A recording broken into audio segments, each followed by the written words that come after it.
What's going on, guys? I'm Tommy, and I'm coming at you with an action figure review. Today I'm going to be reviewing Hasbro the Black Series Gaming Greats, Cal Kestis, Turgle, and Skoova Stev from Jedi Survivor. It wasn't up until about 6 to 8 months ago when I finally got around to playing Jedi Survivor, and man, was I happy with that game. I loved it just as much, if not more, than Jedi Fallen Order, and part of what makes Jedi Survivor so much fun are the NPCs that you can interact with throughout the main hub world of Kobo. Two of the wackiest and fan favorite ones from the game are Turgle and Skoova Stev, so to see them packed in with some cool customization options for Cal is a very cool inclusion. This is really a love letter to any Jedi Survivor fan. This set was an Amazon exclusive that came out here in 2025. I've been sitting on it for about a month or two, and I'm finally getting around to reviewing it now, thanks to it being voted on as a thing for me to review next from my channel members and my Patreon members. So taking a look at the packaging here, this is the standard 2-pack style packaging that they do for the Black Series here in 2025. At the top you have your Black Series logo, you have a big plastic window showing you all the figures and the accessories they come with. You have over here on the left side, you can see it's a reflective sticker for that Gaming Greats logo there, and then we also have our character names in vertical text over here on the side. Down below the window we have a banner in the color of the Gaming Greats subline with the name of the media it's from, as well as some logos down at the bottom. On this side of the box we have our mural packaging, so you'll see you have all kinds of stuff going on here. Up at the top you have Cal with BD1 over his shoulder, and then down below that you have Turgle and Skoova Stev together, all the character names down at the bottom. And then on the back of the box we have those same mural images we saw on the side of the box blown up a bit, and then we have our Black Series logo, character names, and we have a bio in about 1,000 different languages. This bio reads, 5 years after the events of Star Wars Jedi Fallen Order, Cal Kestis fights for the galaxy with his droid companion BD1. Along the way, he meets both friend and foe, including the naively scheming Turgle and fishing expert Skoova Stev. Down below that, we have the name of the media this is from again, as well as our legalese. Guys, please don't feed these action figures to your babies. On this side of the box here, we have the Gaming Greats logo, as well as our wraparound window, the banner, and then the Black Series logo. On the bottom of the box, we have even more legalese, and on the top, nothing. That about wraps it up for the packaging, so let's get the set opened and we'll check it out.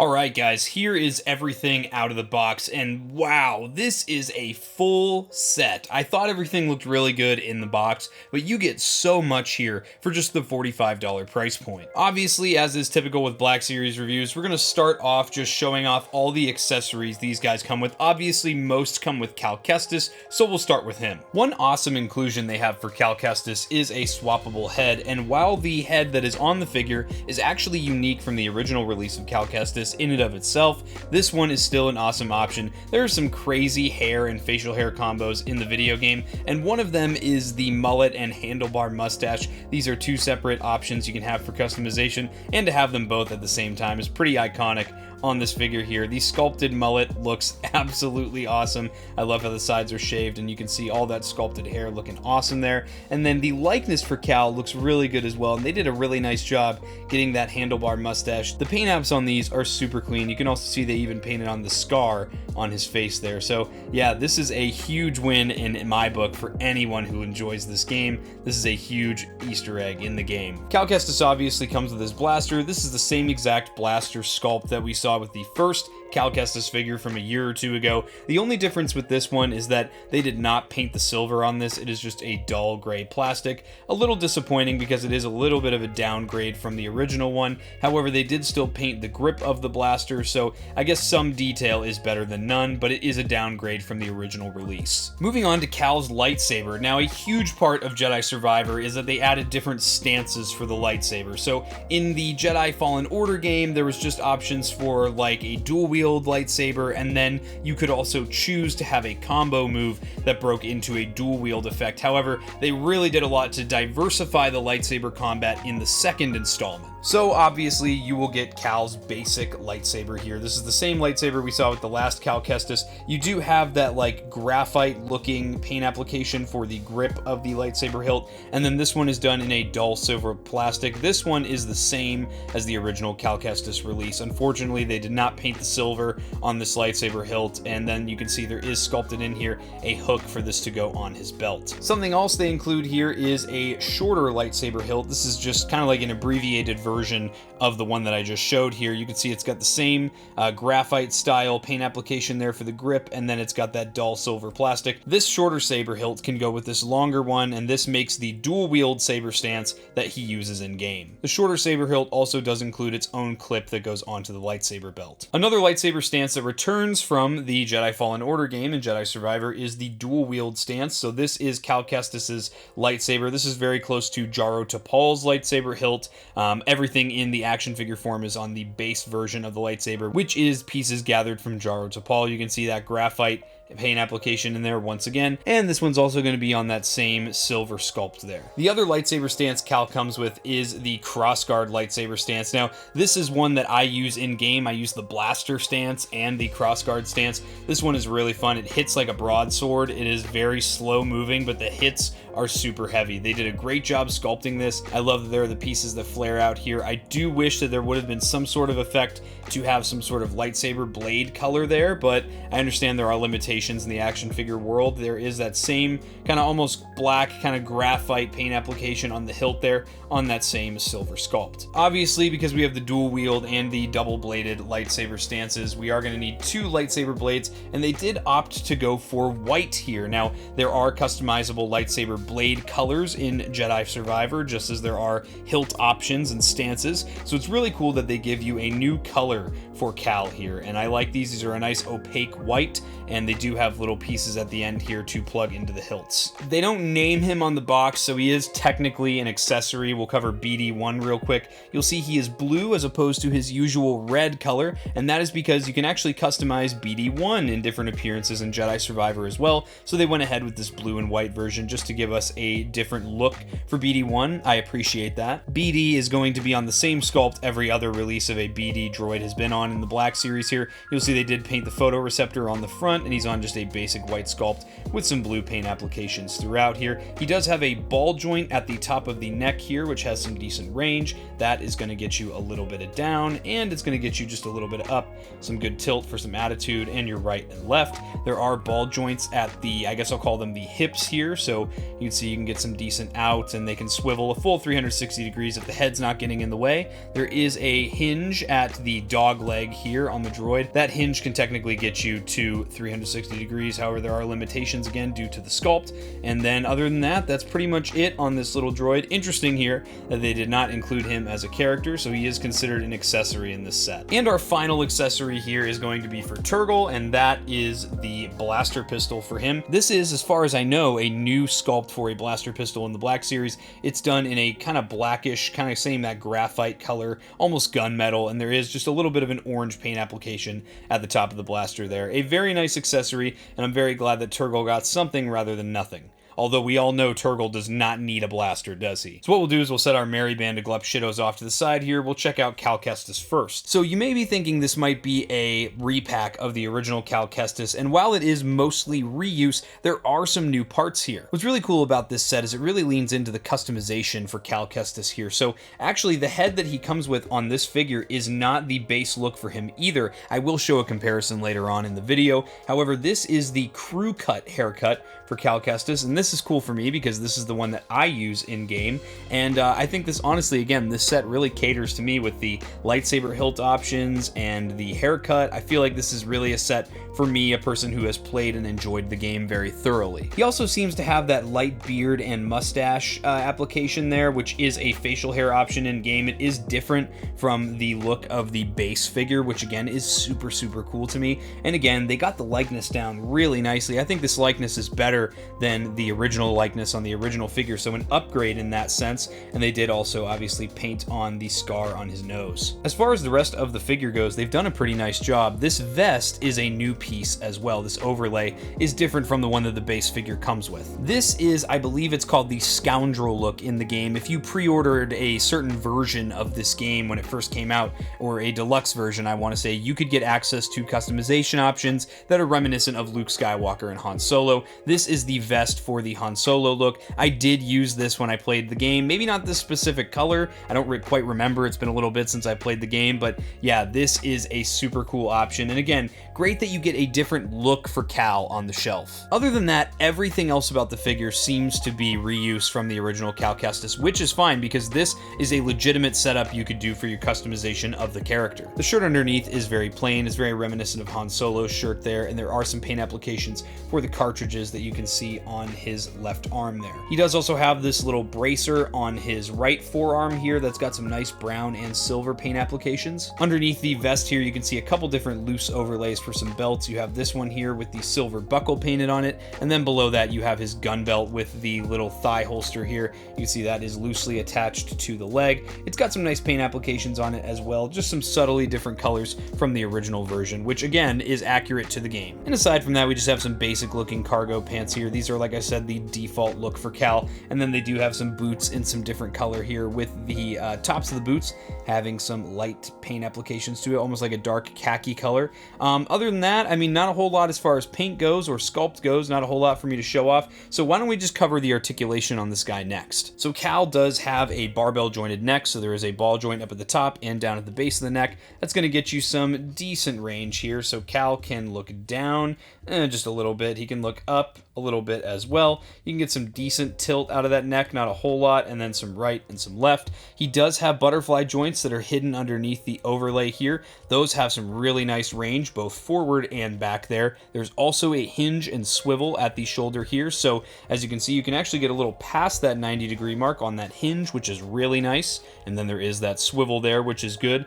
Deep cut single jointed elbows, those are going to get you past that 90-degree mark. Anything like that we want to see on a Jedi figure because they tend to be more acrobatic. He does also have a swivel at the top of the elbow there, and then at the wrists he has some hinge and swivel. So the right wrist has that swivel with a vertical hinge here. Then you can see on the left hand where the trigger finger is sculpted, you have another vertical hinge there as well. At the waist he has a ball joint which has some really nice range to it, and then he has ball joints at the hips. Those also have good range, and as you can see, the one that's attached to the gun belt has really good articulation still, and the gun belt does not hinder that whatsoever. That is very good to see. He does also have a cut for a thigh swivel at the thigh there, and then he has some deep cut single jointed knees. Those get you to about 90 degrees, and then they do swivel at the top of the knee there. And then of course down at the ankles we have the Hasbro Classic, the forward facing pin for rocker, as well as hinge, which gets you a little bit of forward and plenty of back as well. Overall, for the time that this figure came out, especially being a few years ago now,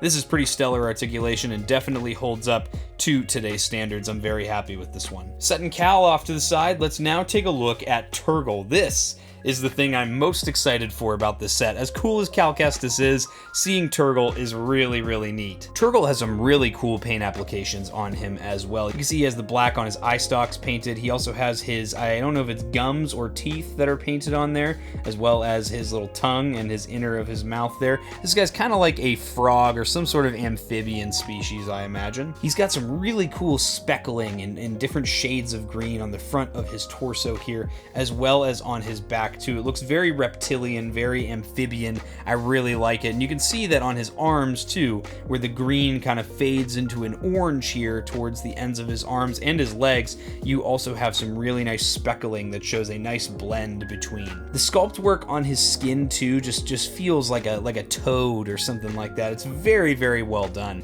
And you can see here at his belt, he's also got some brown and almost like a gunmetal color for the actual buckle. And there is a sculpted, very rubbery, malleable holster there. That's good. And then down here at the legs, you can kind of see the same thing on the fronts of the thighs. There's that speckling, this time in that orange color, which is nice. You can also see his little white here down by his rear end. That's an interesting choice. And then we have, again, that bright orange, that kind of burnt sienna look down here at the feet. That's great. I love that. And again, that's very amphibian looking feet. So Turgle has very limited articulation. I did want to comment on this real quick because we don't really see this in Black Series too much. You know, new characters with limited, almost 5 POA articulation like this. I think for Turgle's case, this is absolutely fine. I think this will be completely dependent character to character on how I feel about it, but in Turgle's case, it's fine.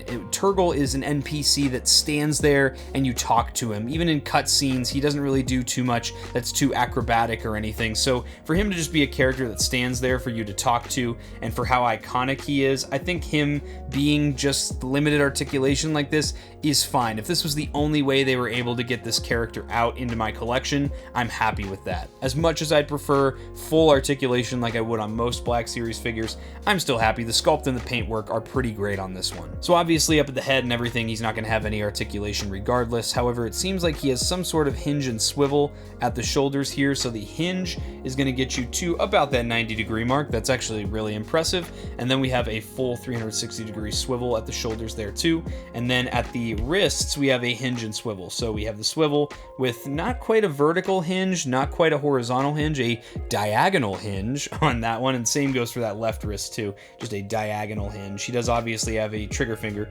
sculpted into that right hand as well. Then at the hips, we seem to have a ball joint system, which is good, and those actually can pivot in and out a lot as well. That's kind of Hasbro's new hip joint they've been doing. They take away the thigh swivel, and then they give you a hip joint that can move in and out pretty nicely. And then down here at the ankles, we have a forward-facing pin for rocker and a hinge, which gets you a little bit of forward and plenty of back. So overall, I'm hoping we can still get some decent poses out of this guy without him feeling too, you know, dated in the articulation department. But again, I'm just happy to have the character representation on the shelf in this case. Setting my sweet prints off to the side here, let's now check out the real winner of this set, Skoova Stev. Skoova Stev has got to be my favorite NPC in the game. He just talks and talks and talks in this deep, thick Scottish accent, and it's probably the silliest thing in the world. You follow this guy around to different locations on different planets, and there's like, I think 10 different exotic fish that he's looking for. You can see on his little dome piece here,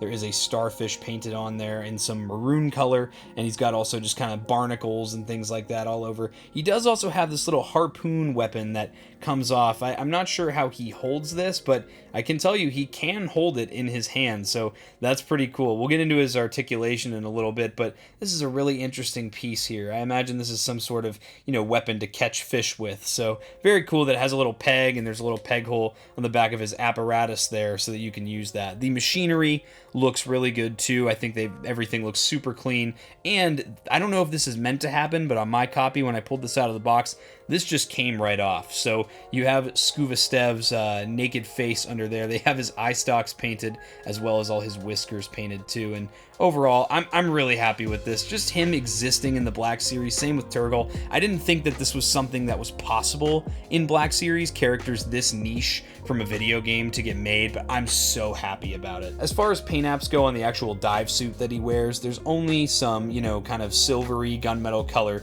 on the cuffs here, as well as some pouches on the front of the belt. You can see all these pouches on the back that have no paint apps whatsoever. Everything else is in a basic blue color. For how small this guy is in game, it really doesn't matter, especially when you have this whole apparatus on him. It literally doesn't matter. It doesn't really take away from the excitement of this figure for me. Covering Skoova Stev's articulation, he has 2 points. So he has little ball joints at the shoulders, and those can get you some decent range. They just kind of move up about 30 degrees. They can swivel a full 360. There's not a whole lot of articulation to this guy, but with how small he is, and again, for the most part, he just stands there unless he's diving into the water. I think it's completely fine. So without further ado, let's get these guys set up with their accessories. So I guess we'll start with some lightsaber options for Cal Kestis. While I show these off, we may as well just pop that swappable head as well. So just gently pull on that. That will release, and you'll see that barbell joint exposed up in there, and then we'll put the new head on. Might have to just apply some pressure. I didn't really hear that pop into place, but it's definitely on there securely, and you can see that swappable head is hilarious. I think there's even an achievement to defeat an enemy in game with this particular look for Cal Kestis. I think it's like, it's something about rednecks or something like that. It's very funny. Just to show off the blaster pistol here, I will show it in the hand first. This fits into Cal's hand very nicely. nicely. He will hold it in the left hand if you want to be accurate to the game. However, he could probably hold it in the right hand as well. However, there's no trigger finger on that right hand, but you can get some decent posing with Cal with that blaster pistol in hand. And the blaster pistol does also fit into the holster very, very nicely. You can see the tip of the blaster does slip through the holster there, passes the shake test. You're not going to have any problems with this falling off the figure while you're posing him around. All right, checking out the lightsaber hilts. So there's only one clip on Cal's belt to hold a lightsaber hilt. You can't hold two at the same time. So he does have the ability to hold the basic lightsaber hilt there. This does pass the shake test. I would just be careful with it. Maybe just, if you want to pose him that way, put this on the figure at the end. And then here's the one for the, I'll call it the Shoto blade here for that dual wield look. You can see that sits nicely on the belt as well. That also is going to pass the shake test, no problem. As far as the blades go, those should just pop into the hilts, no problem at all. These blades feel a little thinner than the usual lightsaber blades do, so just be a little cautious. Try to push them in closer to the base of the blade, otherwise you might have some issues with these bending and warping. My goal here is to get one cool pose with Cal in each lightsaber pose here. Here he is with that dual wield look, looking pretty badass, and both the lightsabers fit nicely into the hands. Obviously, the left one with whatever lightsaber you put in that left hand is going to be a little looser because that has the trigger finger. It's meant for the blaster, which has a much larger grip than the grip of the lightsaber hilts. However, it still fits nicely in the hand, looks really good. And obviously, you can also use the basic look for Cal's lightsaber stance here, the single blade, which looks really nice. You can get really nice two-handed lightsaber holding poses with great ease due to the butterfly joints on this figure. And here's Cal in that blaster stance there, looking super cool. The blaster, as I said, fits perfectly in the hand there. This is a very nice looking pose. This is how I have my basic Cal Kestis posed up. As for the dual-bladed lightsaber stance, those lightsaber blades fit really nicely in there as well. This one obviously does not have a clip to fit on the belt because this is taken, I believe, from the original Cal Kestis figure that came in the build-up pack from Jedi Fallen Order. And here's Cal with the double-bladed lightsaber posed up, looking super cool. This is also really easy to get into a two-handed lightsaber holding pose. And as for the crossguard hilt here, you can see again, there's no clip for this to go onto the belt. However, the connection for the lightsaber blade is still very nice. And here's Cal with that crossguard stance and kind of the passive stance you see in game, and this also looks really nice. I think it's got a good fit in the hands, and as you can see, very easy to get a two-handed lightsaber holding pose. Setting Cal off to the side, checking out the blaster in Turgle's hand here. For him, it fits very nicely in the hand, and you can get some very basic posing here. I can imagine why Turgle has accidentally blasted people away with this thing before. Turgle's blaster is going to fit very snugly in that holster as well. Passing the shake test, you're not going to have any issues with that falling out. And here we've got Cal and Turgle in a one-legged running pose. Turgle's probably running away from something, and Cal probably just is running toward the danger. Turgle's not the brightest in the game. I think you kind of get the gist of his character type, and we even have BD1 in the mix as well. And just for comparison's sake, on the left here, I have the original Jedi Survivor Cal Kestis. You can see that those overlays over the bodies are very different from one another. You can also see the colors in the pants are different, and if you look closely, you can even see the haircuts and facial hair are in fact different from one another. And once again, for comparison here is the BD1 from our build-up pack next to the BD1 from the original Jedi Survivor Cal Kestis release. You can see the difference in colors there, not just in the paint apps, but also in the sculpt. However, they did paint this little silver piece on the front of BD1 here. Really wish they would have painted that on the new figure as well. And just for a few size comparisons as well, here is Cal Kestis next to Dagan Gera, the original Jedi Survivor B1 battle droid, and the hybrid BX droid. And just to show Cal next to a couple of other larger figures, I have the Bedlam Raiders painted droideka on the right side here, and on the left side I have the original KX security droid release from the Gaming Greats line for Survivor. But with that, guys, that's going to wrap it up for this review. This is absolutely a set to get for your collection. As I stated, this is a love letter to anybody who has played Jedi Survivor. There's a lot of Easter eggs in this set. You literally get all of the options for all the saber stances in this set and new lightsaber blade colors for Cal.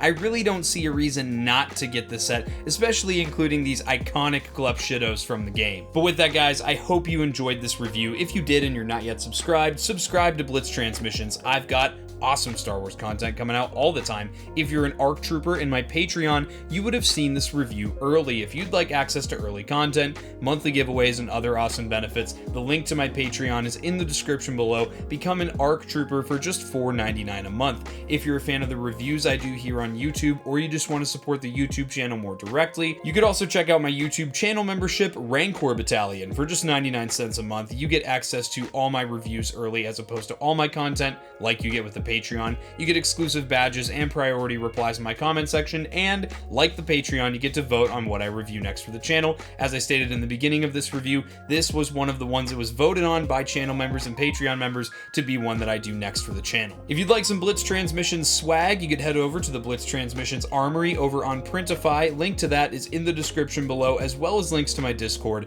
and all my social media. Guys, I hope you enjoyed this review. I'll catch you for the next one, and may the Force be with you.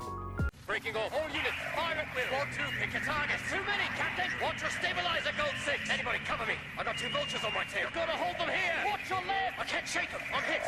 Where's our reinforcements?